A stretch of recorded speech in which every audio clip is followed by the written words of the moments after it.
Sigurado ako na nandito ka sa video na ito dahil nagtataka ka at naghahanap ng sagot sa kung bakit umalis at nagliyas ang pusa mo nang walang dahilan. Maaaring ang alam mo ay ayos lang siya at trip na lang talagang gumala. Pero ang totoo, mayroong ganitong ugali ang mga pusa na kung saan aalis sila ng kanilang bahay para lamang mamatay mag-isa.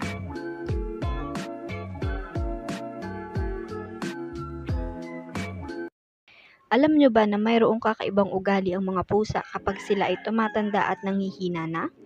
Umaalis at lumalayas kasi sila ng kanilang bahay para lang mapag-isa. Prefer nila ang magpahinga ng mag-isa. Hindi kasi gaya nating mga tao, hindi naman alam ng mga pusa ang tungkol sa pagkamatay o death. Kaya hindi rin sila natatakot sa kung ano ang mangyayari sa kanila. Ang paglayo ng isang pusa sa kanyang owner at tahanan kapag malapit na siyang mamatay ay dahil sa kanilang instincts. Gaya kasi sa mga pusa sa wild, nagtatago sila para hindi sila mahanap ng mga malalaking predators. Ginagawa nila ito dahil alam nila sa kanilang sarili na masyado na silang mahina para i-defend pa ang kanilang sarili mula sa kanilang mga predators. Kahit ang mga domesticated cats gaya ng pusa nyo sa bahay ay mayroon ding ganitong instincts para maprotektahan nila ang kanilang sarili. Pero magandang tandaan natin na hindi sila umaalis para lang gumala-gala lang.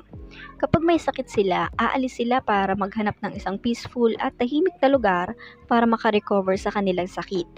Bukod dito, lumalayo din ang mga pusa sa kanilang tahanan dahil kailangan nilang mag-conserve ng energy. Lalo para sa mga pusang may health conditions gaya ng feeling organs o tumors.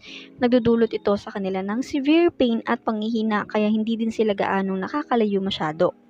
Ang pag-isolate sa kanilang sarili sa isang lugar na ligtas at secure ay nakakapagbigay sa kanila ng kahit kaunting energy.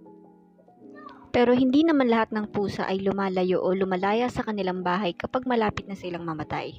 Marami sa mga pusa ang mas gustong kasama ang kanilang mga tagapag-alaga sa mga ganitong oras ng buhay nila.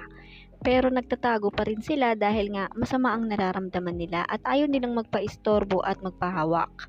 Ang kanilang mga huling araw kasi ay napaka-vulnerable para sa kanila kaya mas gusto nilang mag-isa at malayo sa mga potential predators. Kapag kasi naramdaman ng mga pusa na may hindi tama sa kanilang katawan, sinasabi sa kanila ng instincts nila na magtago. At talagang nasa behavior na nila na itago ang kung anumang sakit na nararamdaman nila. Kapag umalis ang pusa mo at alam mong malapit na siyang mamatay, pwede mo siyang matagpuan sa mga lugar na ito.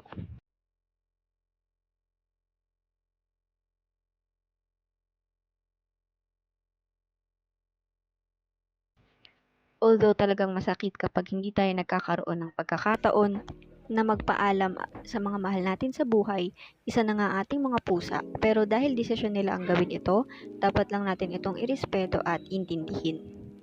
Yun lamang po muna para sa video na ito. Don't forget to like, share, at subscribe for more cat updates. At bisitahin nyo din po ang ating official Facebook page, Twitter, at Instagram.